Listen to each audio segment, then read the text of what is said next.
Bom, vamos lá. Então, pessoal, boa noite para todo mundo. Mais uma vez aí, um prazer estar juntando todo mundo. Dessa vez, duas turmas juntas ao mesmo tempo, né? Pela primeira vez. Então, aqui a gente tem um módulo de tendências de mercado em sistemas aeronáuticos, que, como vocês sabem, é um módulo formado por 10 palestras distribuídas ao longo do curso, tá? Para o pessoal da turma de 2020, que entrou em 2024, a gente está na 8ª palestra de 10. Para o pessoal da turma de 2025, a gente está na primeira palestra, tá? E aí, só como está gravando, já quero deixar bem claro aí para quem assistir depois, né? Que esse módulo, na verdade, ele contabiliza as presenças nas palestras, né? E quem não consegue assistir em tempo real, a palestra, como está sendo gravada, vai ficar no nosso sistema. A pessoa pode assistir a qualquer momento a palestra e vai ter o local ali para subir um pequeno resumo da palestra para que tenha a presença contabilizada, tá? Então, mais uma vez, obrigado pela presença de todo mundo. Hoje a gente tem o prazer aí de receber o Rony Balduino, que é gestor da área de qualidade. Se eu falar besteira, você me corrige, Rony? Treinamentos agora. Aqui da Latam, da MRO, aqui em São Carlos. E vai bater um papo com a gente aí um pouquinho a respeito dessa área, que é super importante na aviação, tá? Então, o Rony aí, que, além de tudo, também é meu primo, né? Por uma casa, né, Jair? Esse mundo da aviação é pequeno. Pois é. Acabou que os dois foram para o mundo da aviação. Já era primo antes já de estar na aviação, né? E, Rony, obrigado mais uma vez aí pela sua disponibilidade e deixo com você aí. E, aliás, eu te pergunto, né? Se o pessoal tiver dúvidas aí, te interrompe ou guarda para o final? Pode interromper, sem problema. Beleza. Então, fica à vontade, Rony. Obrigado. Bom, boa noite, pessoal. Primeiramente, sim, dizer, é um prazer estar batendo um papo com vocês. Eu vou chamar isso de bate-papo, tá? Porque estamos dentro do mesmo guarda-chuva, né, da aviação. Então, isso é importante, a gente fica um pouco mais à vontade, tá? Quando a gente fala com o público externo. Então, a gente tem que tomar alguns cuidados, algumas fraseologias talvez não sejam bem entendidas. Então, entendo, conheço aqui o William, conheço a Anne, que já foi minha aluna, talvez alguns outros que eu não consegui captar, mas, enfim. Vamos bater um papo sobre aviação, falar um pouquinho da minha carreira, como eu comecei, e aonde eu estou, o que eu faço hoje dentro da aviação, dentro da Latam. E depois eu trouxe um caso, um estudo de caso, para que a gente entre em discussão, tá? Então, eu trouxe uma investigação, e no caso também sou investigador qualificado, tanto MEDA quanto CENIPA. Então, eu tenho essa prerrogativa de executar algumas investigações dentro do escopo de manutenção, ok? Então, eu vou estratificar um pouco melhor para vocês. Eu vou levantar uma apresentação aqui, e se vocês tiverem alguma dúvida, quiserem me cortar, quiserem perguntar, levante a mão. Enquanto eu estiver passando a apresentação, podem falar, tá? Porque talvez eu não consiga visualizá-los. Então, vai ficar a tela inteira na minha frente aqui, eu não consigo visualizá-los. Então, pode perguntar, cortar, falar, sem problema nenhum, tá bom? Sem nenhum problema, beleza? Bom, sem maiores delongas, vamos lá. Falar um pouquinho do meu trabalho, quem sou eu, o que eu faço da vida. E é isso daí. Só um minutinho. Só preciso de um feedback quando aparecer a tela, se vocês estiverem visualizando, por favor. Estão vendo, né? Positivo, Rony, tranquilo. Obrigado, William. Pela primeira vez, eu tenho o prazer de dar uma aula para o William, que ele é um instrutor, que a gente trabalha junto. Primeira vez eu tenho a oportunidade de mostrar algo para ele. Vamos lá. Então, minha carreira na aviação, eu vou falar um pouquinho do processo de investigação de manutenção, tá? Não é uma investigação, se eu falasse com um público externo, eu teria que, talvez, detalhar melhor, mas é um processo de investigação de manutenção, dentro da manutenção, dentro do escopo da manutenção, tá bom? Então, esse cidadão que vos fala, tá a foto dele aqui, falar um pouquinho da carreira. Então, hoje, eu sou coordenador de treinamentos, tá? Estou como coordenador de treinamentos da Latam Brasil. não só da MRO, mas como todo o escopo Brasil. Estou nessa função de coordenador de treinamentos e também coordenador da Escola Latam. Então, são duas fatias que se dividem, né? E essa função me foi direcionada há pouco tempo, eu assumi isso no dia 2 de junho deste ano, então é bem recente, estou nessa cadeira. E eu digo que eu estou nessa cadeira porque as coisas mudam, né? Então, a gente nunca... Depois eu vou mostrar para vocês aqui uma linha do tempo, uma timeline, para vocês entenderem como é que as coisas dentro da aviação mudam, e vocês, de modo geral, acredito que aqui o público é bem diversificado, temos que sempre estar preparados, né? Aí eu mostro um pouquinho como se preparar, como é que a carreira evolui, se você estiver preparado, enfim. Então, para que a carreira evolua, você tem que galgar alguns steps e estar preparado dentro de algumas janelas. Tenho 49 anos, casado, 2 filhos, trabalho na Latam desde 2002, no início de 2002, então já se vão aí quase 24 anos no escopo de manutenção de aeronaves. Também sou professor na Unicep, na escola, na faculdade, e na Anglo School também tenho um trabalho de coordenação dentro da instituição Anglo School, que é uma escola de formação em São Carlos. Ok? Vamos lá. Então, fazendo uma timeline aqui, bem rápida e resumida. Então, eu inicio minha carreira na aviação em 2002. Espero que aqui todos tenham, já eram nascidos nessa época, senão vou sentir muito velho, tá? Então, eu inicio em 2002 como auxiliar técnico na oficina de eletrônica. E aí tem uma curiosidade. Na época, eu trabalhava, né, antes dessa data, eu trabalhava na Electrolux, e eu era inspetor de qualidade. E dentro da Electrolux, para ser inspetor, precisaria fazer um curso técnico, né? E até então só tinha o 2º grau e solo. E poucas inspirações. Enfim, aí eu fui fazer um curso técnico na ETEC, eu fui buscar um curso, né, para me aprimorar, porque para ter aquele cargo de inspetor, eu precisaria ter um curso técnico. E eu fui até a ETEC, me indicaram, e eu fui buscar o curso mais fácil, né? Eu não queria dor de cabeça e dificuldades. Então, me ofereceram ou eletrônica ou refrigeração. Só que o curso de refrigeração seria o último ano. Então, eu falei, não, esse negócio vai acabar, eu vou estar no meio e eu perco o curso. Então, eu vou entrar na eletrônica, que me disseram que era o mais fácil, né? Me enganaram. Então, eu fiz eletrônica, né? Com muito sacrifício.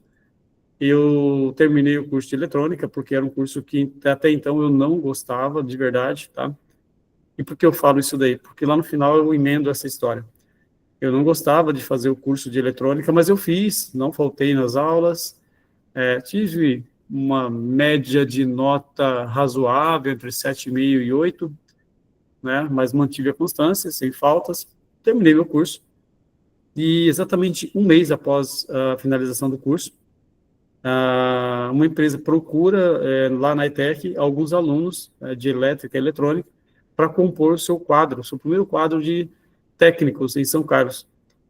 E através desse curso que me encontraram, eu estava na Electrolux, me ligaram, e eu fui chamado para uma entrevista. E na primeira oportunidade eu recusei, isso foi no finalzinho de 2001, eu recusei, porque não fazia sentido sair de um lugar onde eu já era um inspetor para iniciar uma carreira de auxiliar. Aí, em conversa com o coordenador que eu tinha, ele falou o seguinte, falou, Rony, é uma oportunidade diferente, né? São Carlos já é dotado de várias empresas voltadas aí para a linha branca, para metalurgia, e esse ramo da aviação é interessante, né? Tenta lá, vai lá. Não estou te mandando embora, mas tente. Aí eu ouvi, conversei com a minha esposa, era recém-casada, acho que tinha 3 ou 4 meses de casado, e ela falou, não, vai sim, tenta lá, quem sabe, né, abre oportunidades.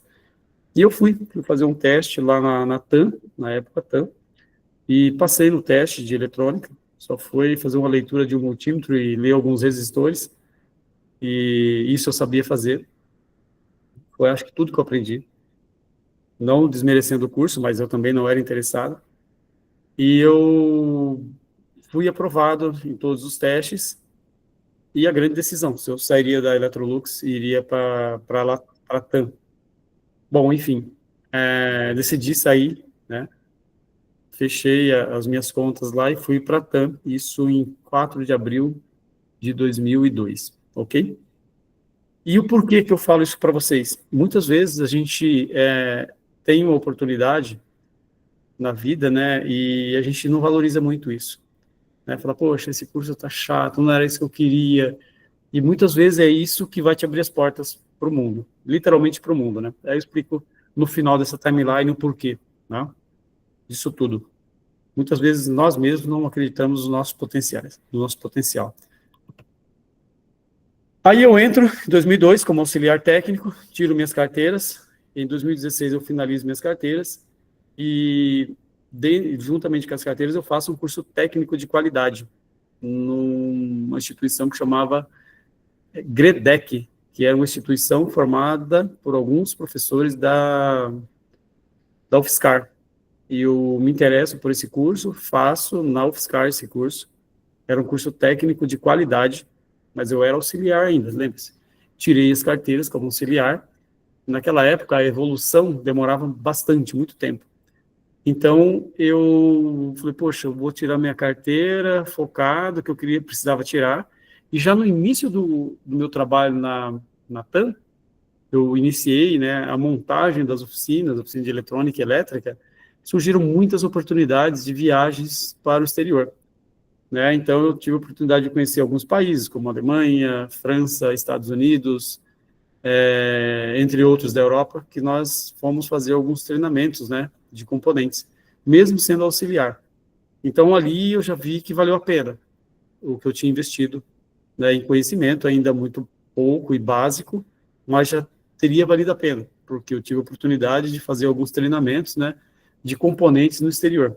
O primeiro contato com língua estrangeira, aí já me despertou, falou, poxa, eu vou precisar aprender o inglês melhor, que eu até então não tinha o inglês, vou precisar aprimorar meus cursos, eu vou precisar fazer um curso superior no futuro.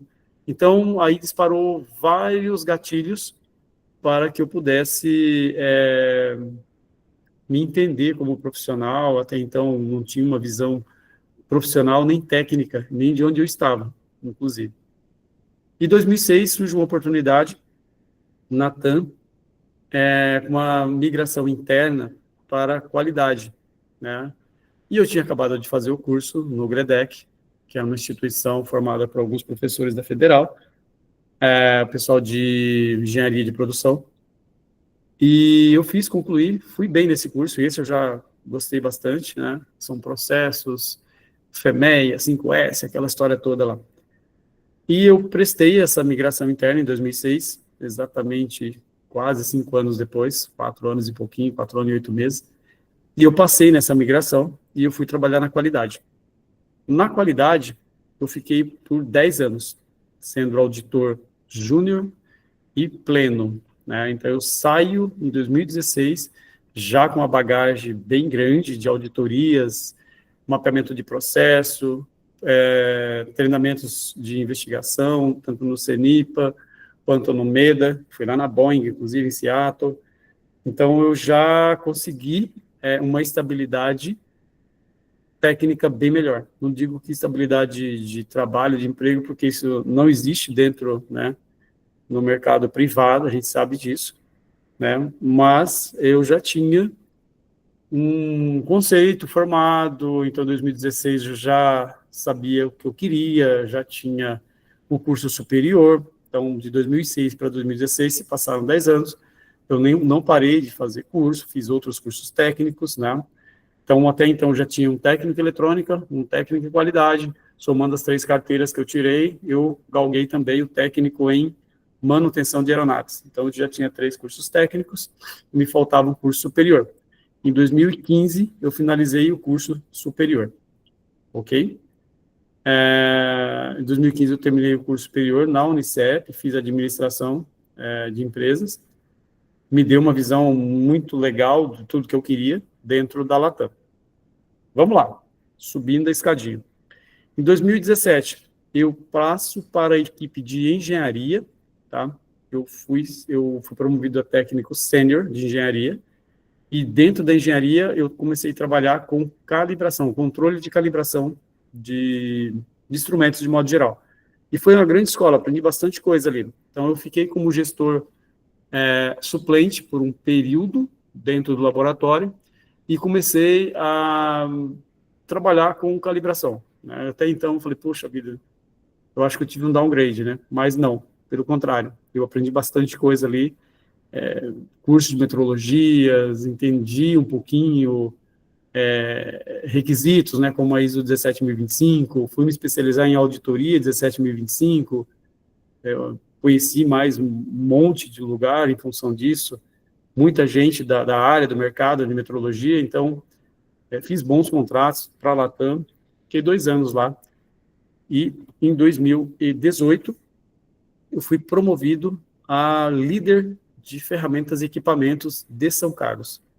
Então eu saio de calibração, né, eu era o gestor, o tool manager, a gente chama lá na empresa de tool manager, eu saio da calibração e vou para a área de liderança de ferramentas e equipamentos, né, ferramentarias mesmo, né, entrega ferramenta, traz ferramenta, aquele rolo todo, manutenção de componentes, de equipamentos, de GSE, né, que são os Ground Support Equipamentos, aqueles equipamentos que dão suporte para a aeronave, isso em São Carlos, ok? 2019, o que acontece no mundo? Vocês se lembram bem? Todos aqui que passaram por isso se lembram muito bem. 2019. Pode falar, gente. Pandemia? 2019, pandemia, exatamente. Então, tudo enxuga, né? Todos os processos, a empresa reduz seu quadro de funcionário drasticamente. E quem ficou, eu me lembro muito bem que eu tive que fazer alguns desligamentos dentro da ferramentaria. E o grande recado era o seguinte, entre ser desligado e ficar na empresa, a incógnita era a mesma. Ninguém sabia se era melhor sair ou ficar. Por quê? Os salários foram reduzidos pela metade, principalmente para quem era gestor, né? A meta era ficar 6 meses com o salário pela metade e trabalhando 15 dias em casa. E como eu era gestor de São Carlos, eu passo a ser supervisor Brasil de equipamentos e ferramentas, porque os outros supervisores foram desligados na pandemia. Então, todos os supervisores, eram 4 supervisor Brasil, né, e foram desligados ou afastados das suas funções. Aqueles que não puderam ser desligados por questões de CIPA, enfim, outras coisas, foram afastados e eu assumo toda a parte de ferramentaria e GSE Brasil, 2019. Então, foi um grande desafio, foi um susto, né, porque quando você está em São Carlos, na sua casa, no seu conforto, com a equipe bem montada, trabalhando de maneira bem proativa, reduzindo custos e, né, todos os seus resultados sendo atingidos de maneira, assim, super empolgantes, né, você assume um Brasil todo num período de pandêmico, né, onde tudo estava parado, você não tinha certeza do dia futuro, e lá fui eu, né, para Guarulhos, eu fiquei com 4 bases que a gente chama de main base, né, as principais bases da Latam. Então, São Carlos, Guarulhos, Congonhas, Brasília e Porto Alegre, né, que eram as bases que nós temos ferramentarias fixas, né, as outras são ferramentarias itinerantes, onde o próprio mecânico cuida das suas ferramentas. E eu fiquei com essas bases, pouquíssima mão de obra, muita gente afastada, enfim, foi terrível, porque nós ficamos parados por exatos 4 meses sem operação. No entanto, todas as aeronaves estavam em solo, né? Todas as aeronaves lá estão em solo, então a manutenção cresceu de maneira, a escala 200%, 300%. Porque se você não tem um avião voando, o avião está em solo. O avião não está em solo, você tem que fazer as manutenções, e as manutenções são as manutenções que a gente chama de preventiva em solo, né? Ou as preservações das aeronaves, então isso gera um pacote de manutenção gigante e você não tem ferramental para suportar tudo isso. Então foi um desafio muito grande, a gente teve que construir ferramentas, eu mesmo fui para a bancada construir ferramentas de trava, ferramentas de suporte de pitô, uma loucura, né? Ao ponto de colocar ferramental dentro do carro de madrugada, levar em Guarulhos, levar em Congonhas, pegar um carro e ir para Curitiba, um negócio de louco, né? Então, Mas foi uma grande experiência, ajudou bastante.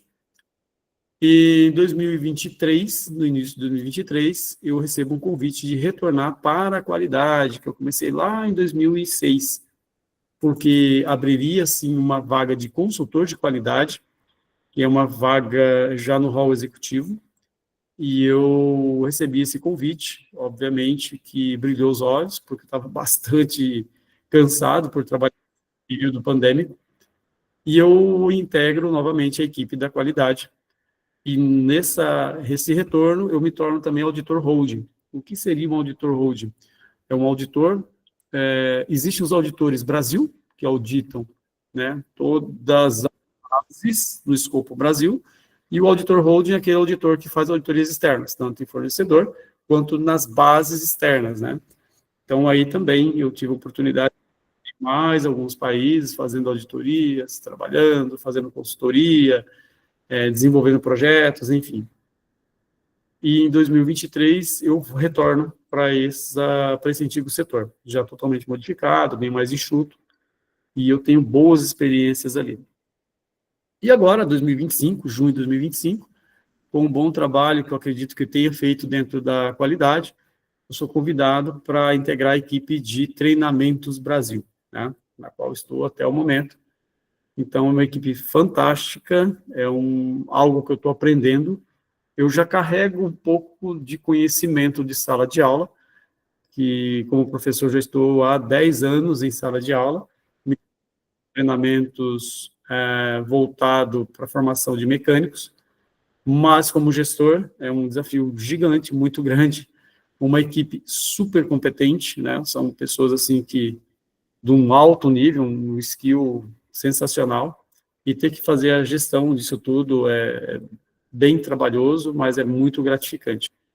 Então, estou, até o momento, como coordenador de Treinamentos Brasil e gestor da escola também, da Escola Latam, né? Eu falta até uniformizado hoje, que eu fui lá na Embraer, acabei chegando agora há pouco, nós vamos desenvolver um projeto, e estou como gestor da Escola Latam também, talvez você já tenha ouvido falar, né, da Escola Latam, que é uma outra página, não tem nada a ver com treinamentos orgânicos da empresa, mas é algo que a Latam cria para formar seus mecânicos internos, tá, como mecânicos, e dá a possibilidade deles tirarem a carteira internamente, principalmente porque aquelas pessoas que trabalham em suprimentos, trabalham em ferramentarias, enfim, em outros setores.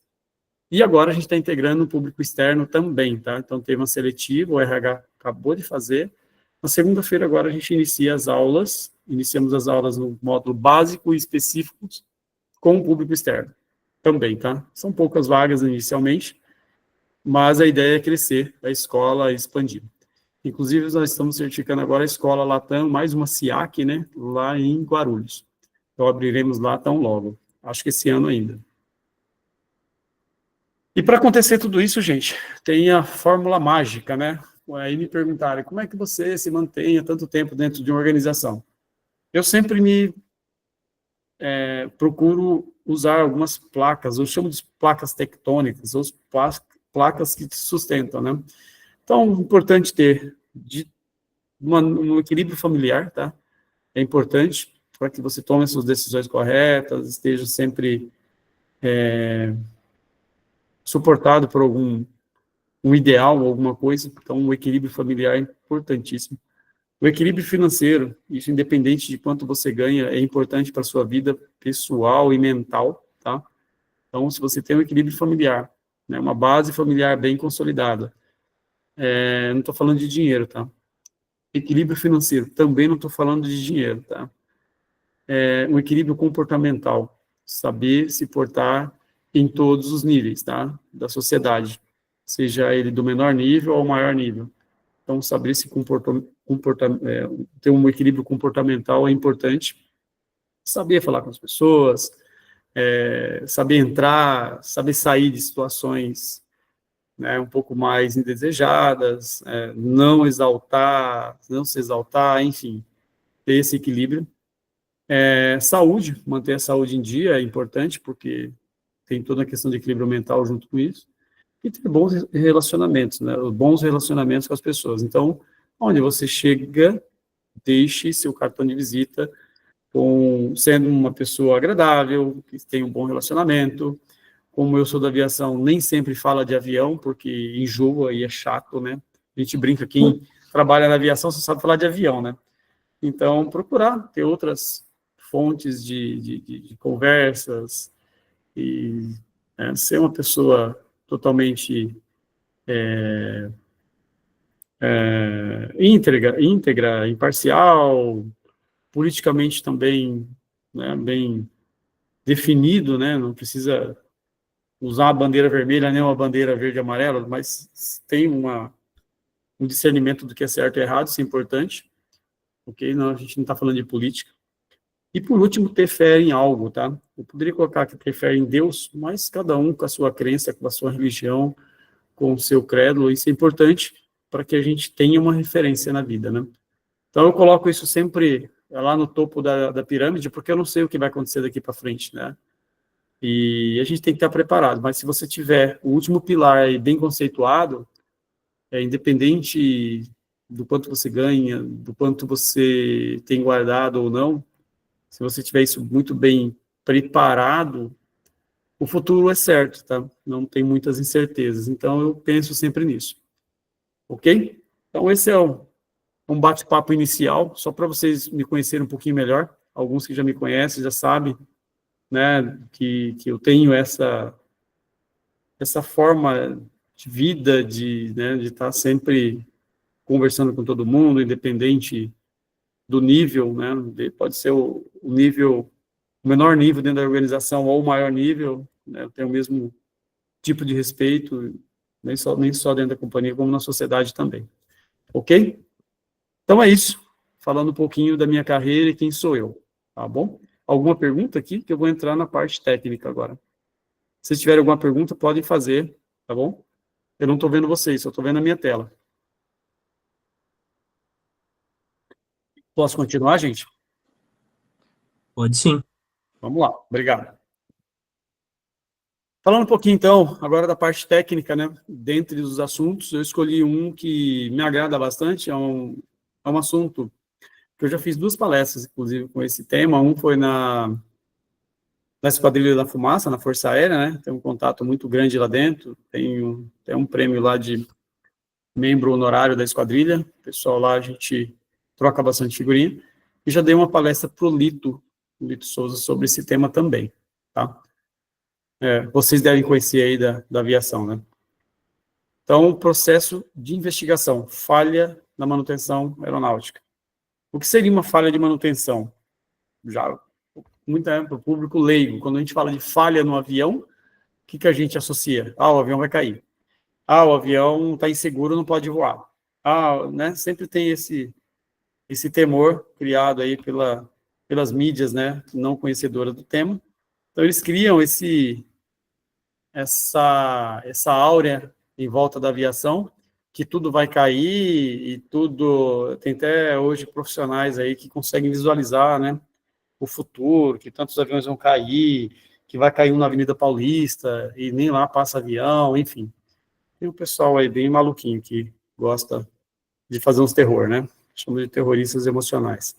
Mas, enfim, existe falha em avião? Sim, existe. Né? O pessoal aqui da aviação sabe que existe. Uns mecânicos, outros engenheiros, outros pilotos, professores, enfim. A gente sabe que existe, né? Algumas permissíveis. O que a gente não pode é negligenciar as falhas. E a gente tem que fazer um processo de gerenciamento dessas falhas e, estando gerenciadas, tudo transcorre normalmente, sem problema nenhum. Mas dentro da manutenção, existem as falhas que ocorrem. E para isso eu trouxe dois slides aqui, 2 lâminas bem conceituadas, inclusive em todos os treinamentos que eu faço de segurança operacional, seja ele qual for. O ano passado eu fui fazer um treinamento no Peru, lá na ICAO. Né? Essas duas figuras apareceram. Fui fazer um treinamento em Seattle do MEDA. Essas figuras apareceram. Fazer um treinamento no CENIPA, né? Agora na BR também nós tivemos um workshop lá sobre segurança operacional, tivemos essas figuras. Então, eu falei assim, vou levar também, né? Porque ela é bem conhecida, todo mundo pode discutir, sem problema nenhum. Então, uma é a figura, vocês já devem ter conhecimento, já devem ter visto por aí, que é a famosa fatia dos queijos, né, do James Reason. Inclusive, James Reason faleceu esse ano, né, dia 2 de fevereiro de 2025, né, então era um psicólogo inglês que desenvolveu isso daí, trouxe para a aviação, né, escreveu livros sobre a teoria da fatia dos queijos, onde os queijos suíços, né, eles estão enfileirados, e você tem sempre uma falha potencial, né, sempre, e na aviação é muito isso daí, né, são sempre falhas que acontecem por algum motivo. No entanto, você tem barreiras, né, que são as fatias, para bloquear essas falhas, né, para que não deixe essas falhas caminhar dentro do seu processo até a decolagem da aeronave. Então, isso a gente traz para o guarda-chuva da manutenção. É muito discutido em todos os treinamentos de fatores humanos, trazemos essa figura. William, não me deixa mentir, pelo amor de Deus. Então, trazemos essa figura. Positivo, né, William? Trazemos a figura da fatia dos queijos de James Reason, que diz o seguinte: para cada fatia é um processo, é uma forma estruturada dentro da organização de manutenção, seja ela qual for, que você tem cultura organizacional, supervisão adequada ou inspeções, um ambiente saudável de trabalho, um ambiente limpo, organizado, trabalhar muito na questão de fator humano, né, ou erros humanos, isso acontece, o humano erra, né, então a gente tem que trabalhar muito nesses parâmetros de forma a mitigar o erro, né. Então, a gente sempre tem que trabalhar para quê? Para estar tampando esses furinhos do queijo, para quando o erro passar, ele não chegar, né, na perda, num desastre, num acidente, né, ou num incidente. Então, a gente trabalha muito focado em todas as frentes da organização, seja ela menor quanto a maior cargo da empresa, pensando sempre nisso. O que eu posso fazer para tornar a operação mais segura, né? E todos dentro da manutenção, posso dizer isso aqui, o William está aqui, é um instrutor, todos os dias ele tem que falar isso, em todos os treinamentos, toda a equipe de treinamento, toda a equipe de inspetores, equipe de mecânicos, de supervisores, de coordenadores, gerentes, enfim, todos dentro da manutenção trabalham com essa filosofia, né, de mitigar o erro, sempre procurar a segurança e qualidade acima de tudo. E a teoria de Heinrich fala o seguinte, que é o outro pilarzinho, né, à direita aqui. Ele fala o seguinte, que para cada 30 mil desvios, ou pequenas falhas, você tem 3 mil incidentes. Para cada 30 mil desvios, você tem 300 acidentes sem afastamentos. Para cada 30 mil desvios, você tem um acidente com afastamento. E para cada 30 mil desvios, você tem uma fatalidade, ou morte, ou um acidente, né? Então, isso a gente não pode tolerar de forma alguma dentro do ambiente aeronáutico, tá, gente? Então, isso a gente traz para a nossa vida, para a nossa realidade, e isso permeia dentro daquilo que eu falei para vocês, né? Estrutura familiar, sociedade, né? Onde a gente caminha, onde a gente trabalha, você começa a controlar sua alimentação pensando nisso, seu dia a dia, suas atividades, o cuidado com o próximo, pensar em segurança. Por exemplo, hoje eu fui na Embraer, lá em São José. Então, eu precisava dormir um período, porque eu ia sair de madrugada. Então, eu tive que me concentrar para dormir nesse período.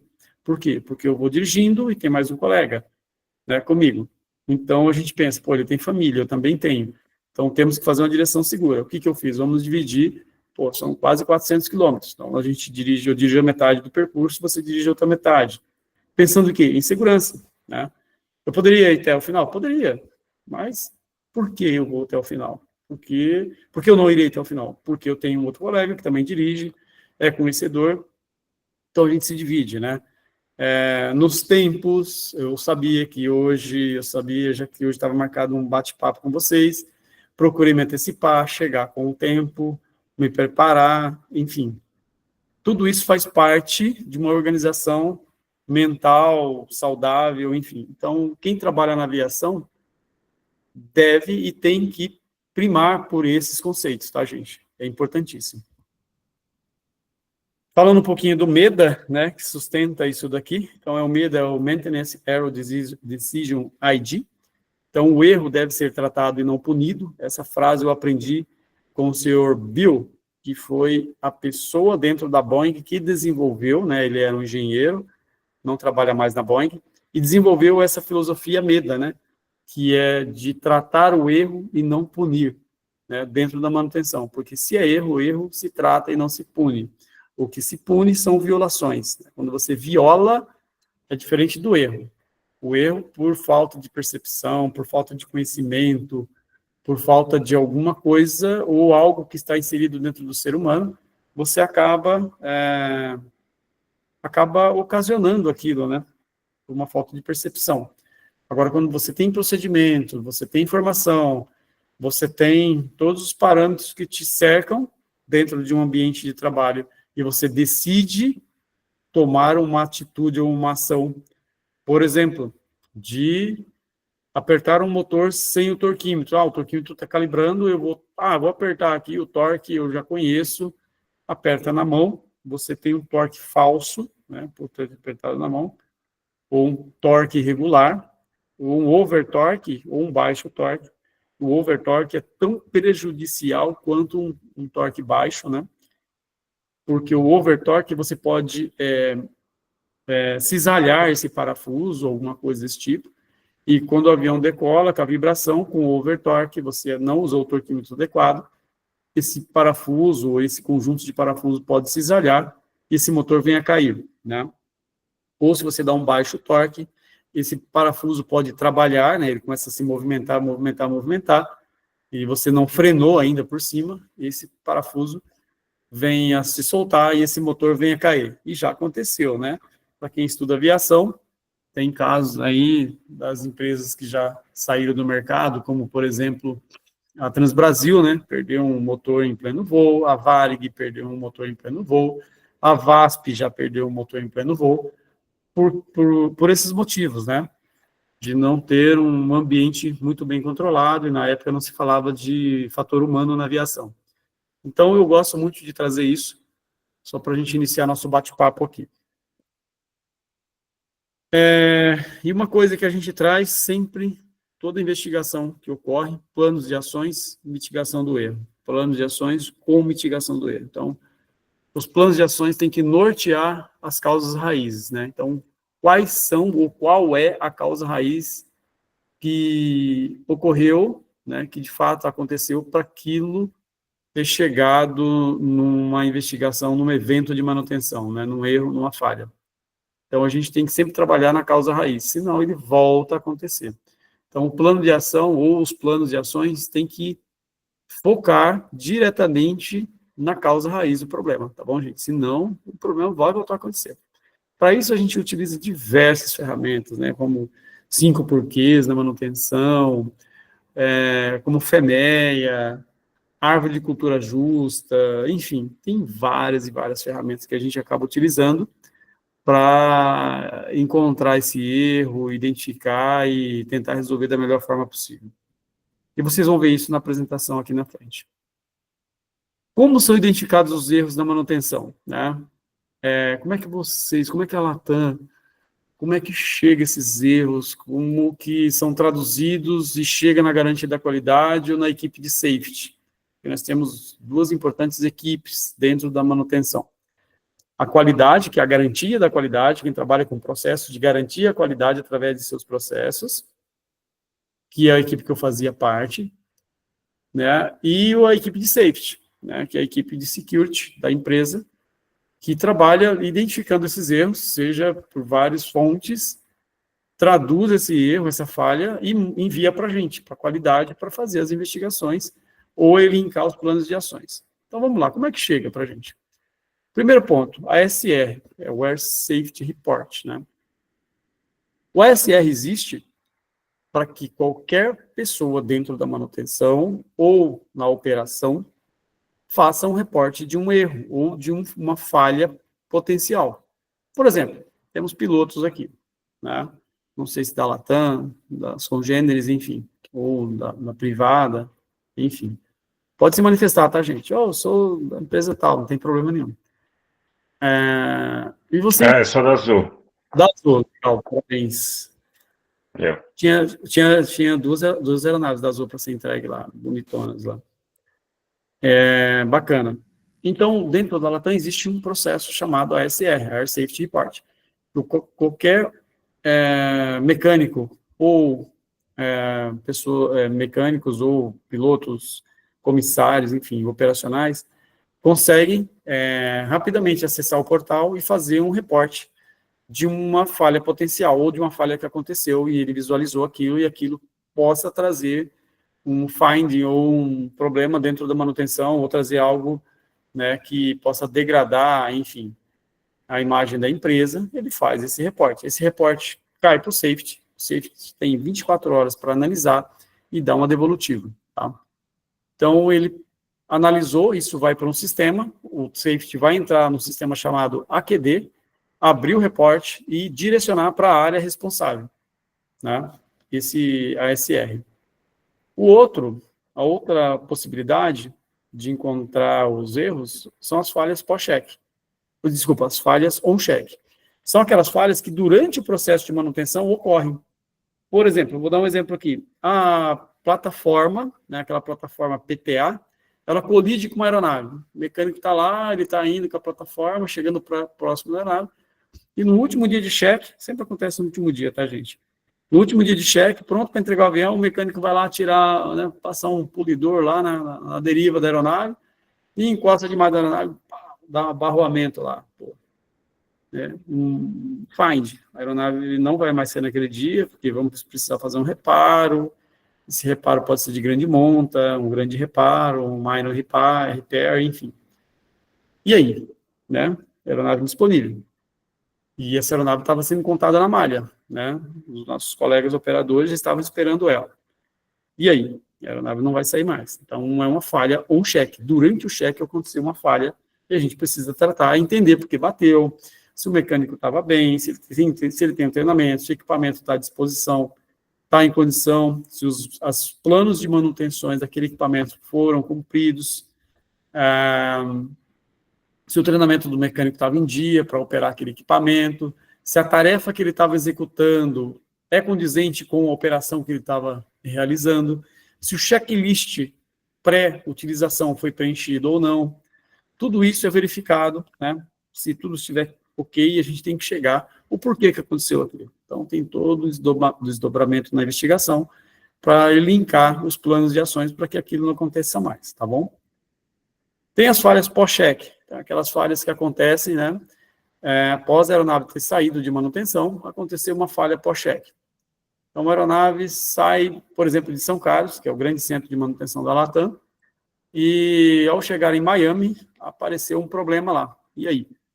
Aí a equipe de Miami reporta o problema, rapidamente chega para a gente já vai verificar o quê? O pacote de manutenção que foi realizado lá no Papa Tango Mike Zulu Lima, que era o nome que veio na minha cabeça, e apresentei uma falha lá em Santos Dumont, por exemplo. A gente vai verificar a falha que foi reportada com o pacote que foi realizado de manutenção e identificar se aquela falha tem a ver com algum tipo de tarefa que foi realizada. Tendo, abrimos investigação na hora, né, e temos aí até, no máximo, 10 dias para entregar o relatório. Então, tem que ter todos os desdobramentos, quem trabalhou, se está qualificado, se está treinado, se os treinamentos não estão vencidos, se a tarefa possui todas as ferramentas, se as ferramentas foram utilizadas, se foram requisitadas, se o material utilizado está correto ou não, se tem alternância no material, se o material utilizado está dentro da validade, se o torquímetro utilizado está dentro da validade de calibração. Então, tem todo essa verificação que é realizada. Para quê? Para encontrar as falhas, se houverem, havendo as falhas, causa raiz e planos de ação para mitigar o erro. Tá? E reporte de clientes, né? Por exemplo, hoje nós temos um cliente que é a FAB, né? O Força o FAB 2101, que é o avião presidencial, que é o nosso principal cliente hoje. Então, qualquer tipo de falha que ocorrer nessa aeronave, a gente monitora também. Tendo a ver com a manutenção, a gente tem que reportar e fazer as ações também, ok? Então, é dessa forma, desse quadrante, que a gente recebe as informações de falha de falhas ou, né, de erros dentro da manutenção, ok? Em que setor chegam esses reportes e como a Latam conduz? Como é que eles chegam para a gente, como é que a gente conduz isso? Então, já contei um pouquinho da história e já termino. Então, chega no safety ou na garantia da qualidade. O safety sempre passa para a garantia da qualidade, a qualidade submete a uma investigação, ok? Então, a qualidade vai lá e faz a sua investigação do evento que ocorreu. E aquilo, fez a investigação, elabora um relatório, com um plano de ação, uma timeline de tudo que aconteceu, o reporte da falha, as ações e todo o documental, todo o pacote, né, de investigação, todas as evidências, né, porque tudo que a gente, como auditor, como investigador, fala, tem que estar provado, tá, gente? A palavra do auditor não supera de forma alguma as evidências, tá? Então, tudo que o auditor leva para a mesa de discussão né, discussão do evento, todas as narrativas têm que estar bem pautadas para que não haja nenhum tipo de problema ali. Pô, eu falei, mas você tem certeza? Você tem uma pesquisa? Enfim. Você tem uma evidência? Tem, está aqui. Então, a gente coloca, né, todas as evidências no relatório. Então, o investigador, de novo, ele tem que ter formação no MEDA, né, lá na Boeing, ou fazer um curso da Boeing, com relação à investigação de manutenção, e do CENIPA também, tá bom? Então, a exigência que o investigador, primeiro, tem que ser auditor, tá? Para ser investigador, tecnicamente, você tem que fazer o curso de auditoria. Fazendo o curso, fazendo a formação de auditor, você se torna investigador de manutenção. Pelo menos dentro da Latam, a regra é essa, ok? Alguma pergunta, gente? Vou trocar de lâmina aqui. Agora eu vou entrar num caso para mostrar para vocês. Alguma pergunta? Fiquem à vontade. Estou indo rápido, devagar. Jorge, me controla aí. Não, tá de boa, acho que tá... Rony, Opa! Rony, eu tenho uma pergunta. O nome e onde trabalha, faz só para entender. Ah, tá. Meu nome é Lucas, eu sou da Sete Táxi Aéreo, Goiânia. Sou Opa, engenheiro de eu manutenção. tenho um grande amigo na Sete Táxi Aéreo. Qual que é o nome dele? Luiz Vilela, amigo meu pessoal. Rapaz, Seu Luiz esse aí, Vilela, esse aí tá forte até hoje, viu? forte de pé. Ele, nossa, seu Luiz Vilela, eu montei um Mitsubishi para ele aqui no museu, enviamos, nós ficamos amigos, Ah, assim, o boy, né? O Papatango boy. o boy, exatamente, Papatango, Bravo, Oscar, Índia, seu Luiz É, Vilela. Manda um abraço para ele, tá? Que a gente teve esse tá, bate-papo. vou mandar. A maioria dos reportes é de forma reativa, você na Latam, espera primeiro acontecer a falha para aí sim chegar no safety, ou tem alguma coisa, Não. algum tipo de procura antes da falha acontecer? Sim, a falha aconteceu, então eu tenho que ter o reporte, tá? Agora, antes da falha acontecer, a gente trabalha naquilo que eu falei para você aqui no início, né? Com James Reason, com teoria de Reich. Todos os processos são trabalhados, revisados, e sempre tem essa direção, né, dentro da companhia, para que isso nunca aconteça, né? O mundo ideal é que não aconteça falha de manutenção. No entanto, a gente trabalha com 20 aeronaves em manutenção full-time, né, manutenção pesada, e quem trabalha com essas aeronaves são pessoas. Então, é quase impossível você não ter falha de manutenção. O que a gente tem que fazer é o seguinte, sempre monitorar, gerenciar essas falhas, com treinamentos, com orientações, com briefing, diariamente, briefing e debriefing, né, de todas as tarefas, registros, passagem de serviços,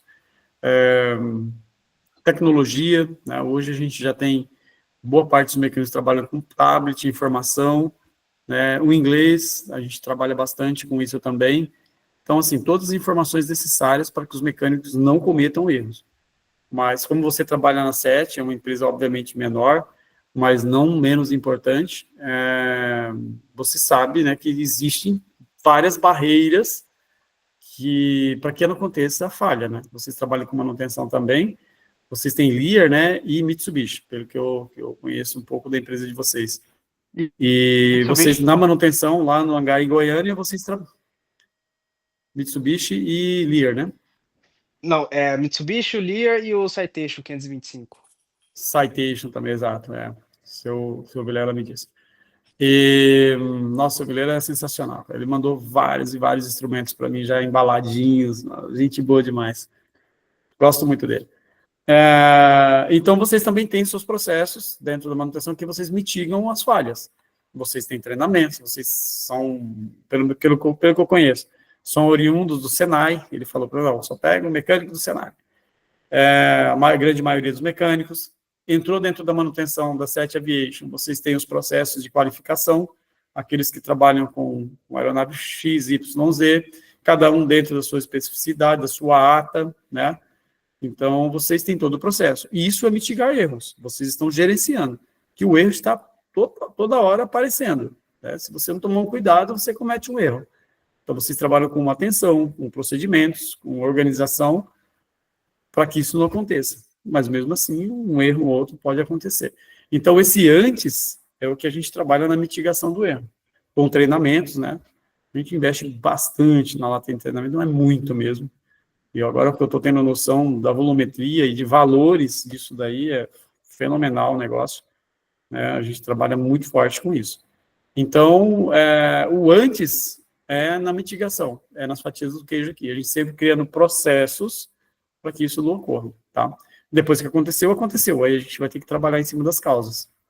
Ok? Ok, obrigado. Obrigado você, bom falar contigo. Manda um abraço pro velhinho lá. Pode deixar. Boa. Mais alguém? Eu vou mudar de lâmina aqui. Agora eu vou entrar num erro. Um fade real, tá? Beleza? Alguém? Não? Tem uma mão levantada aí. Opa. Regis. Professor, Regis, vamos lá? Da onde é, Regis? boa noite, senhores, professor Rony, professor Bidinotto, demais colegas. Eu trabalho na Gol, porém eu trabalho no voo, né? Eu trabalho Legal. no voo. O senhor citou uma empresa na qual eu trabalhei também, que foi a VASP, tá? Estou nessa empresa atualmente há 19 anos. Uma pergunta, como que a manutenção está enxergando o avanço da inteligência artificial nos sistemas? Porque fala-se muito de fator humano, e é verdade, porém, eu acho que a gente está começando a perder o jogo para a velocidade do computador. Sim, é uma verdade. Como que isso está sendo trabalhado entre vocês? Porque, querendo ou não, o computador ele faz mais rápido que a gente. Não só na operação, como em tudo. A inteligência artificial, ela concentra um megadata hoje, que ela consegue avaliar as coisas antes da coisa acontecer, vamos dizer assim. Antes do erro ou do problema acontecer. Como que isso está sendo trabalhado? Obrigado. De modo geral, tá? Obrigado você. Desculpa, o nome é Regis. Regis, não anotei sempre não. Então, Regis, vamos lá. De fato, dentro da manutenção, ainda em alguns setores, a IA é um tabu, tá? Mas a gente vem trabalhando, não na velocidade que a gente imaginaria, porque a velocidade da IA é muito superior à nossa capacidade de raciocínio e até de linkar alguns processos para que isso seja revisado. Mas, pelo menos dentro da Latam, nós temos um banco de dados, né, que a gente, todos os eventos, todas as falhas, a gente coloca dentro de um banco de dados e ela vai nos alertando, e isso passamos para a equipe de inspetores, tá, dentro da empresa, que eles conseguem identificar as tarefas que têm a probabilidade de ter um erro. Por exemplo, eu tive um erro, vou mostrar para vocês aqui, falta de colocar um parafuso lá no THS, lá em cima, na deriva, e ocasionou uma falha de sistema HF. Aconteceu uma vez, mas qual o tamanho desse problema? Foi grave, foi gravíssimo. O piloto foi tentar usar o HF e nada, não conseguiu reportar. Então, a gente entende que um erro de comunicação poderia levar a um erro maior durante a operação. Como é que a gente trata isso? Isso vai para um banco de dados, esse banco de dados vai trabalhando e sempre mostrando para o inspetor as tarefas, ele vai criando as tarefas, vocês chamam de IO, né? Talvez IO, são as tarefas de inspeção, a gente chama de CSI, né? As tarefas CSI, que são as Critical System INE, né? Então, dentro dessas tarefas, a gente tem um banco de dados que começa a criar. É uma porta, tá? é uma vertente. Obviamente que estamos trabalhando com outras tecnologias que foram implementadas, umas não muito bem aceitas ainda por questão de cultura. Por exemplo, o óculos virtual. A gente tem em nosso escopo o óculos virtual. Você coloca o óculos, então o mecânico lá de Macapá, né, de repente ele precisa reportar uma falha desconhecida para a engenharia, lá em Macapá não temos engenharia, não temos o corpo de engenharia, ele coloca o óculos, vai lá onde identificou a falha, conversa com o engenheiro tem todas as informações e dá um suporte mais avançado para esse mecânico remoto, tá? Um suporte melhorado, vamos dizer assim. Então, nós estamos investindo em tecnologia. Outro ponto que a gente está investindo pesado na reparos estruturais, ou seja, primeira inspeção estrutural com drone, né? Então, a gente já tem em nosso parque de manutenção drones que fazem a inspeção, que antes levariam 3 dias para o inspetor fazer. Hoje, o inspetor monitora esse drone e ele faz um mapeamento de danos, de moças, de crackets, enfim, de danos na aeronave, e ele, por repetição, né, ele fez a primeira vez, o inspetor vai lá e fala, ó, isso não é dano, isso não é dano, isso não é dano, isso é dano, isso é dano, isso é dano. Na segunda, ele já entendeu o que é, o que não é, pelo menos com aquelas medidas. Para a segunda, esse banco de dados já reduz. Então, ele vai sendo treinado para reportar realmente aquilo que é dano, tá? Então, a gente vem trabalhando em várias frentes. Tem robô para entregar material, nós já temos robôs, nós já temos diversas ferramentas que nos ajudam a focar melhor aonde tomar a decisão, aonde é que tem erro, onde não tem, e gerenciar esse erro de uma melhor eficácia. Para a manutenção em si, para aplicação na manutenção, acredito que temos que trabalhar bastante ainda, tá? Agora a gente está participando de várias feiras nacionais e internacionais de inteligência artificial, inclusive vai ter uma agora em Dubai, que alguém da nossa equipe deve ir, para buscar realmente esse tipo de informação. O que está acontecendo na Ásia, na Europa, na América, com relação à inteligência artificial para ajudar na manutenção. Então, temos várias feiras, né, ao redor do mundo, acontecendo, a cada 2, 3 meses tem uma feira, e a gente vem participando disso, para discutir em fóruns, para discutir com fornecedores, melhores ferramentas, formas de identificar erros, falhas, enfim. Tá? Então, assim, tem todo um trabalho que está sendo realizado para melhorar isso daí. Tem a fórmula mágica? Ainda não. A fórmula fala, isso daqui resolve tudo. Não existe, tá? Pelo menos dentro da manutenção eu desconheço. Mas existem várias frentes que a gente trabalha para mitigar isso daí, tá, Regis? Mais alguma pergunta, gente? Eu vou mudar de tela, então, tá? Senão a gente vai sair daqui meia-noite hoje. Vamos lá. Até que horas, Jorge, a gente tem espaço aqui, só para eu me controlar? Cara, já foi uma hora. Mais uma meia hora, tá? Beleza? Senão o pessoal dorme, né? Vamos lá. Então, vamos lá. Dorme, né? Então, vou trazer um caso para vocês aqui, que aconteceu no dia 31 de março de 2024, tá? Na aeronave November 532 Lima Alpha, ou seja, era um Boeing 767, com o prefixo November, quer dizer, um prefixo americano da frota, tá? Então, HF 1 e 2 INOP, pós-check. Então, foi uma falha pós-check. O avião saiu com o HF 1 e 2 INOP. HF é o sistema de comunicação, né? E, vamos lá. Então, a gente faz timeline aqui. Então, dia 10/2, o avião chega em São Carlos para cheque. Dia 10/2 também tem uma inspeção, né, um TP-903, alguns testes de HF. Dia 21/2, 11 dias depois, há aberturas de acesso através de uma tarefa. No dia 23, o painel é removido, aquele painel lá em cima, né? Vou mostrar para vocês aqui. Esse painel aqui, ó, tem a setinha, é removido para inspeção. O painel é retirado da aeronave para fazer alguns tipos de inspeções nessa antena. A ACCI, no dia 12/3, o painel retorna para a aeronave, é instalado. No dia 14/3, aqui embaixo, na linha de baixo, é feita uma passagem de serviço da instalação manual do painel, né? e esse procedimento não é chamado, ele só fala, instale o painel, mas não tem lá nesse documento chamado ACC007 a referência do documento. Ele só fala, fecha o painel, mas não tem a referência do documento, né? O documento seria esse AMM 553501-404-006, não foi executado, porque ele não chamava, né? Ele só falou para instalar. E ele não trouxe para o mecânico a referência. Olha aí uma falha, né? Aí foi feita a instalação do acesso, torqueado, selado, né? Fim do cheque. A aeronave vai embora, dia 22/3. Então, a aeronave ficou em manutenção do dia 10 de fevereiro até o dia 22 de março, né? O avião vai embora, mas continua, né? Alguma coisa aconteceu. Como o voo de São Carlos para Bogotá, ele tem uma alternância, ele volta para Guarulhos por um outro problema, né? Falha do pitot durante o voo. Essa falha foi verificada, não era uma falha recorrente de São Carlos, da manutenção, mas é resolvido o problema.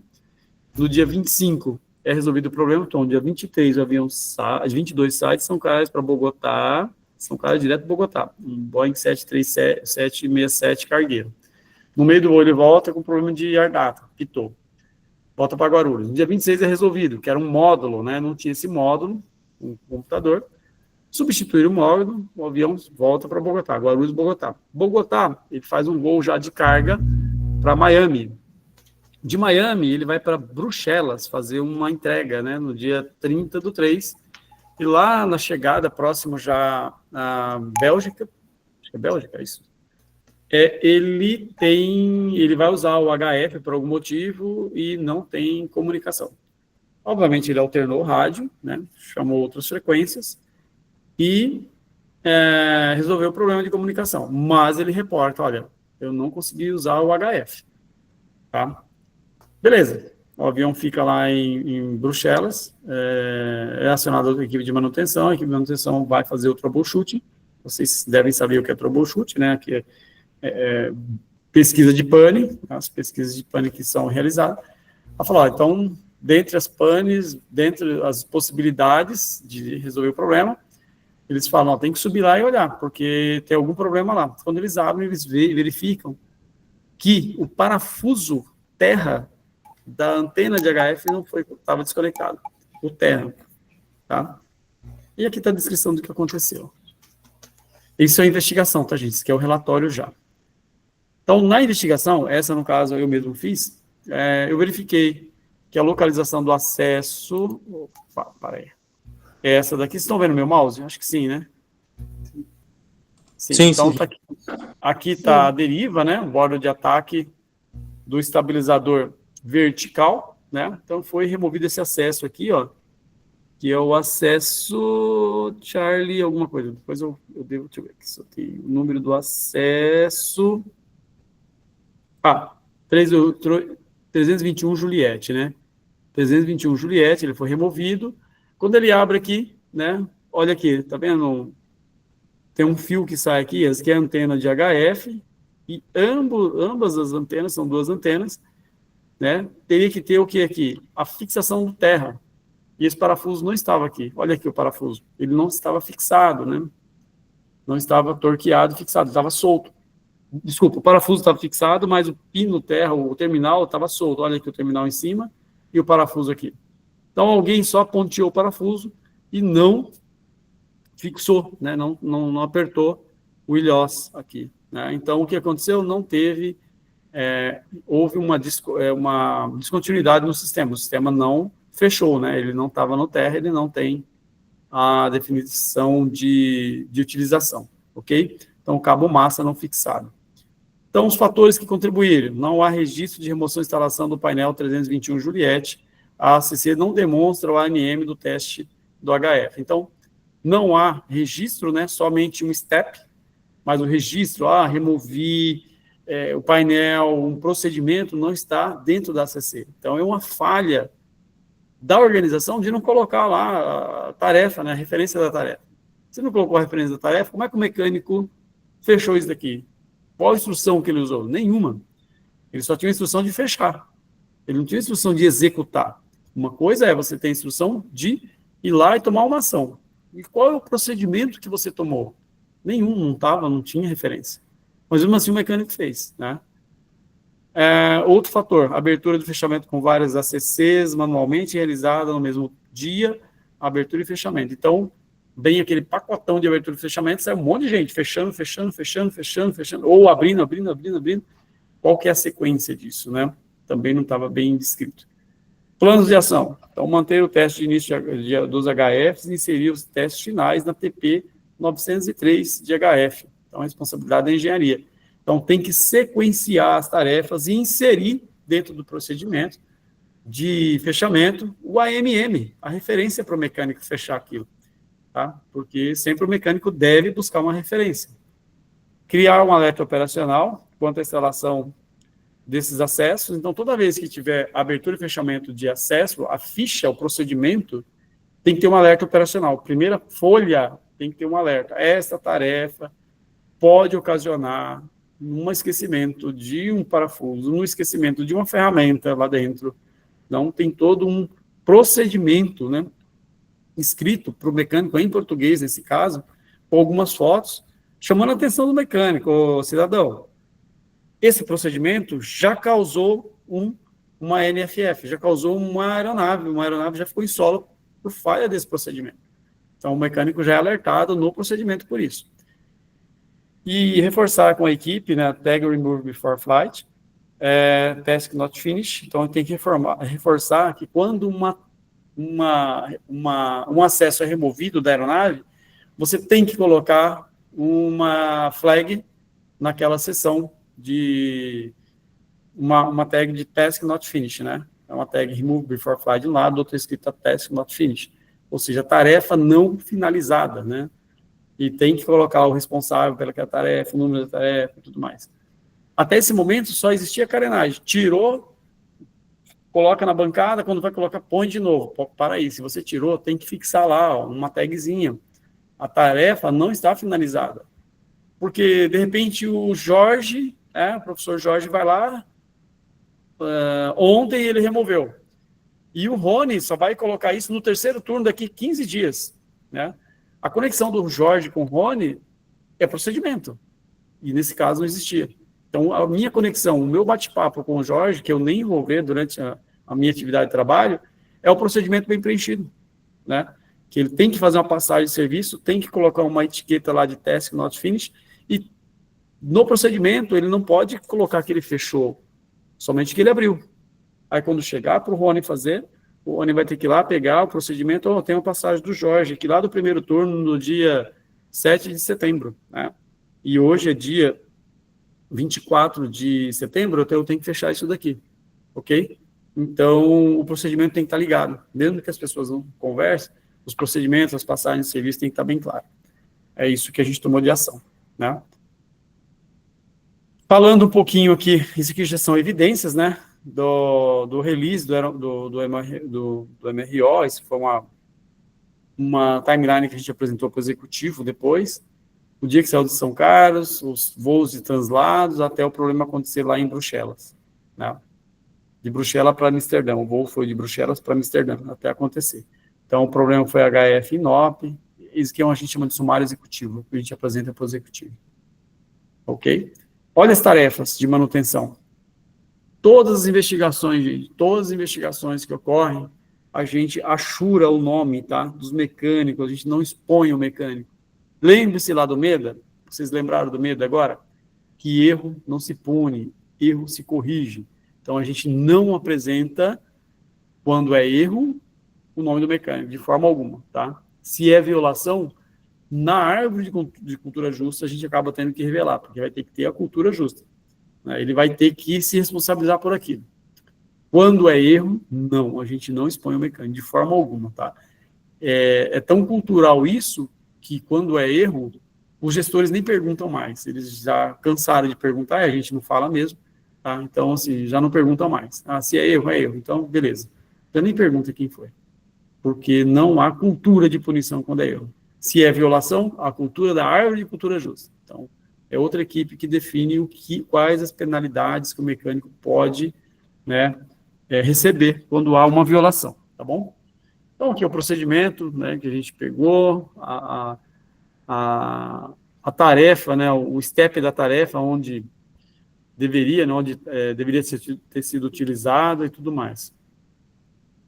Aqui a tarefa da workcard, que solicita o reparo, a tarefa, né, o desenho onde mostra que foi aberto, né, aqui a SCC manual, onde não referencia o AMM, aqui, ó, tá vendo a AMM, aqui tá escrito AMM no amarelinho aqui, cadê o AMM? Não existe, agora tem que ter, né, então o mecânico não tem uma culpabilidade aqui, porque realmente não existia, e isso era feito culturalmente, né. Aqui, são a task, né, referenciando, mostrando que realmente tem que ter o torque, tem que haver a inspeção, né, aqui tem que medir a resistência, inclusive, daquele ponto de terra, tem até a referência de, ó, o máximo de resistência permitido é de 0,0025 ohms, né, então tem 25 miliohms aqui que ele tem que medir, né, isso não foi feito porque não estava no procedimento, não foi apresentado para o mecânico o procedimento. Tem um warning aqui também falando, né, para ter cuidado e tudo mais, usar óculos, enfim. Aqui está toda a passagem de serviço que foi realizada, então nós achuramos os nomes dos responsáveis para não ter problema, né? Quem não é responsável aqui pela tarefa não teve problema em deixar o nome, porque não fez parte, mas quem fez, a gente achura, ok? E é isso, um processo de investigação, eu trouxe um exemplo, é bem isso daqui, tá bom? Alguma pergunta com o processo de investigação, eu trouxe um exemplo, mas que eu investiguei, e eu tenho, né, a gente tem, na minha primeira passagem na qualidade, na segunda, eu devo ter uns 160 investigações que eu realizei. Mais ou menos, 160 esse é o número. Não só aqui em São Carlos, como em outras bases, no Chile, no México, já fui fazer investigação, no Panamá também, na Colômbia também já fui fazer investigação, por ser auditor hold, né? Dentre outras, enfim. E cada investigação, desculpa, tem uma peculiaridade, tem uma diferença, nunca uma é igual a outra, enfim. Né? Tem coisa que a gente chega e fala, nossa, isso daqui vai me dar uma dor de cabeça. E quando você levanta o primeiro papel, você já encontra o problema, 2, 3 horas depois você já tem até o relatório pronto. E muitas investigações você chega, puxa, isso aqui é tranquilo. Passa lá 15 dias para investigar. Pede até solicitação de extensão de prazo para investigar, que o negócio se complica de tal forma que você não consegue, né, identificar todas as fatias, né, o porquê que aconteceu aquilo. Então, esse é um exemplo. Então, faltou um parafusinho, que faltou, né, fixar um terminal, né, no terra, no cabo massa, e aconteceu tudo isso. O piloto foi chamar um HF, uma frequência, uma comunicação, e essa comunicação não ocorreu. Ele conseguiu contornar? Facilmente. Ele buscou um VHF, alguma coisa, alguma comunicação diferenciada, e conseguiu, né, se comunicar, obviamente. Mas poderia causar se fosse um sistema, sei lá, num ILS, de aproximação final, num pouso, né, e de repente falha esse sistema, e a redundância não detecta esse problema. Poderia pousar fora de pista, poderia pousar num toque um pouquinho à frente, né? O que pode acontecer é inimaginável, tá, gente? Então, se o avião não estiver muito bem fechado, o envelope não muito bem trabalhado, né? O Jorge já trabalhou em ensaios, sabe que pode acontecer N coisas, e as coisas acontecem no momento de decisão, né? Na hora de tomar uma decisão de uma remetida, de um toque, de uma assertividade do pouso, ou na decolagem. Isso vai acontecer aonde? Vai acontecer em Santos Dumont, vai acontecer em Ilhéus, que a pista é curta. Sempre vai acontecer numa condição desfavorável, tá? Nunca vai acontecer em Guarulhos, que você tem 4.000 metros de pista. Nunca vai acontecer em Guarulhos Peixoto, onde você tem pista para pousar, decolar, pousar de novo e fazer o que quiser da vida. Nunca vai acontecer nesses aeroportos. O problema, quando ele está impregnado, está dentro da aeronave, ele tende a acontecer onde não deveria acontecer, né? Então, por isso que a gente trabalha no detalhe. Eu trouxe um problema aqui que aconteceu, um detalhe muito pequenininho, né? Que era somente colocar o terminal e dar o torquezinho ali e a vida seguia normalmente. Mas não foi feito. E o porquê que disso não foi feito, eu expliquei aqui, né, por problemas de procedimentos e outros probleminhas a mais, e isso ocasionou numa não comunicação adequada de HF. Eu tenho mais 160 exemplos para mostrar, mas, enfim, eu trouxe esse daqui, espero que tenha ajudado vocês a ter um entendimento um pouquinho melhor do que acontece dentro de uma investigação de manutenção. Beleza, gente? Perguntas? Muito legal. Beleza, muito legal. É muito legal como um detalhe faz toda a diferença, né, em aviação. Toda a diferença. É impressionante. Perguntas, galera? Vamos lá, gente. Eu falei bastante já. Bom, só chamando a atenção do pessoal, eu coloquei o link da lista de presença no chat, tá, da apresentação aqui. Então, quem não assinou, se alguém não assinou, assine lá. Quem tem perguntas Pessoal, aí? vamos lá, gente. Façam perguntas de manutenção, voltadas. Oi, fala, Leopoldo. Leopoldo. A gente fez o curso. Oi, tá me escutando? Da onde? Estou escutando. Da onde você é, Leopoldo? Eu moro em São José dos Campos. E, como eu te comentei, né, eu vou na Azul. Assim como o Regis, a gente fez o curso de piloto de ensaio. A gente até foi colega na pós do curso de piloto de ensaio. E a minha pergunta é na nossa área, assim. Nesse evento, por exemplo, do HF, né? A questão do voo de ensaio, ela se enquadra na questão do controle de qualidade? Ou são áreas... Tem a ver? Tem a ver. O voo de ensaio, por exemplo, a gente tem o voo... algumas aeronaves, ela possui o voo de ensaio, ou seja, terminou a manutenção, o voo de ensaio, o primeiro voo ali, muitas aeronaves já saem para o voo de ensaio, já fazendo um ensaio para entrega na base X, por exemplo. Esse voo de ensaio já é considerado pós-check. Se ele saiu, decolou, já é considerado pós-check. E tem um checklist, né, vocês sabem disso, um checklist de atividades a ser realizadas até entregar a aeronave para voo, né? Então, dependendo do tipo do cheque, Leopoldo, existe um voo específico de ensaio. Sei lá, teve um cheque que precisou fazer um reparo de grande monta, ou um grande reparo, um major repair, que a gente chama, né, no tanque de combustível, no sistema de motor, o sistema de trem de pouso, né, nos grandes componentes, existe um voo específico para ensaio, tá? E acontecendo uma falha nesse voo, também é considerado falha pós-check. O avião já saiu. Tá? Então, existe todo um protocolo em cima disso. Inclusive, chegou hoje na sua cidade. Legal. Então, realmente, as duas áreas estão bem próximas, né? O voo de ensaio com o controle de qualidade. Perfeito. Totalmente ligado. E existe o briefing também, tá? Para entrega da aeronave, os nossos tripulantes, na hora que entrega a aeronave, eles sentam juntamente com quem vai assinar o release, né, que é o liberador, juntamente com a equipe de controle de qualidade, e tem um briefing. Olha, esse cheque foi isso, durou tanto tempo, mexemos nesses sistemas, esse briefing é passado, então esteja ciente que essa aeronave está sendo entregue em condição de voo, mas XYZ foi trabalhado nesse cheque. Então é importante...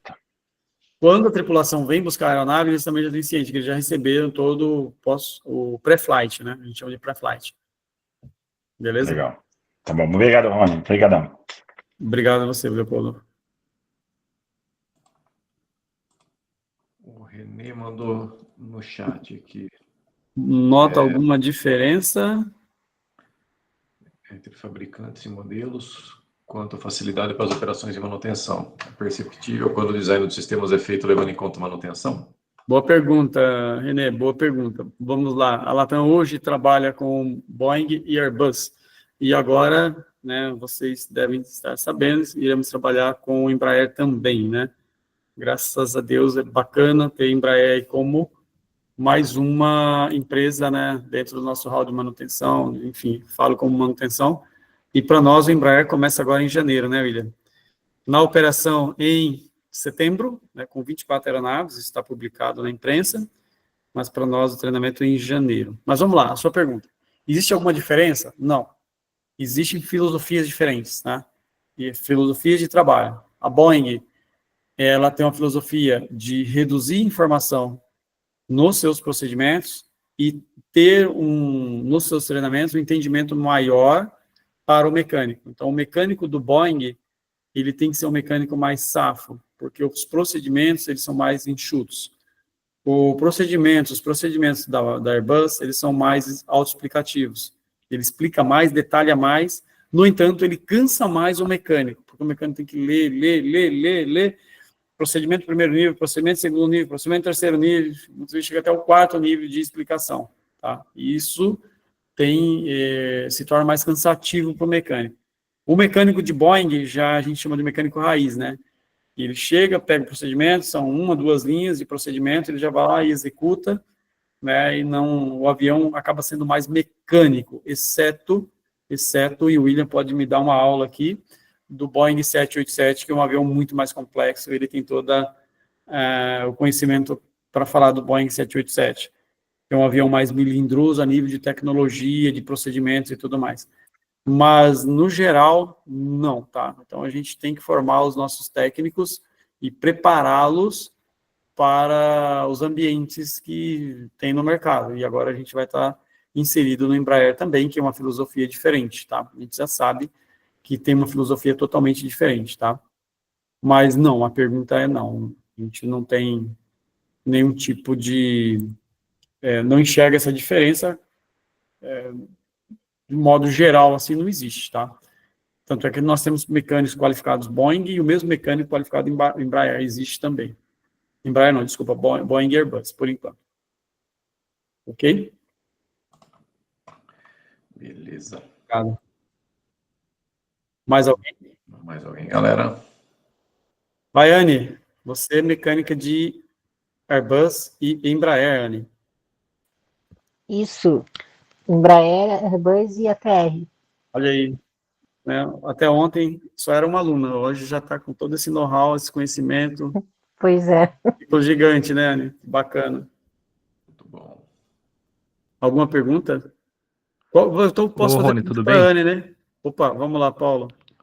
Tudo bem? Prazer, meu nome é Paulo. Eu sou colega de empresa, eu vou na Latam Cargo. Ah, bacana, tem um amigo que voa aqui, fugiu o nome dele agora. O Eduardo. Eduardo voa na Valdrigue. Latam Cargo. Isso, Rodrigo, Sim. aqui de São Carlos, meu vizinho aqui. Isso, a gente se encontrou. Nós estamos aqui em Miami, a gente se encontrou hoje.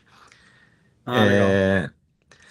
Em relação ao 67, eu mandei lá um estudo que eu fiz em relação para melhoria contínua, a respeito da utilização dos Cargo Heat e do Ford Cargo Air Condition do 67.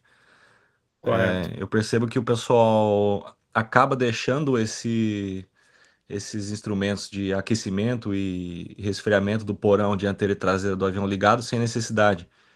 E isso, querendo ou não, ele acaba sangrando o bleed do motor Sim. para resfriar ou esquentar. E, Uhum. por consequência, acaba gastando mais combustível. Então, o meu projeto aí que eu enviei para eles foi em relação à não utilização se não tiver produto perecível no porão dianteiro ou traseiro. Não utilizar. Sim. Existe algum estudo relacionado a isso, por vocês, a parte de engenharia ou de manutenção? E se por acaso tem alguma recomendação do fabricante em relação a ciclo de usos desse Não. sistema, se não tem problema deixar desligado, se tem alguma coisa relacionada a isso? Uma prerrogativa de utilização e de conceitos de manutenção que tenho, eu penso o seguinte: se ele não é exigido a utilização desse componente para essa operação, ele deve estar desligado. A partir do momento que ele há uma exigência, você deve ligar, né? Ou a tripulação, ou manutenção, em determinado momento, você deve acionar, seja esse sistema ou qualquer outro tipo de sistema. Então, assim, o seu reporte é muito bem definido, escrito, espero que o safety, que isso vai cair no safety, tá? Tome uma ação com relação a procedimentos, até mesmo seja escrito um BTA ou um BTI, né? Para que as equipes de manutenção tomem ciência disso e execute isso, tá? Mas não conheço. Aí já é um ramo um pouco mais de engenharia, eu não tenho condição para falar isso, se já existe ou não existe, tá? Mas, Tá de bom. fato, é importante um reporte que você deva ter feito, né? Mas eu peço para que você reporte para o safety, né? Porque o safety, se você entrar no ASR e fazer esse reporte, o safety vai tomar essa ação. Para melhoria Sim. contínua, é melhoria contínua de processos. Isso não é processo, isso é operação. A Sim, equipe de sim. melhoria contínua da Latam, ela foca em processos, né? E pelo meu entendimento, pelo reporte que você me fez, eu direcionaria isso para o safety.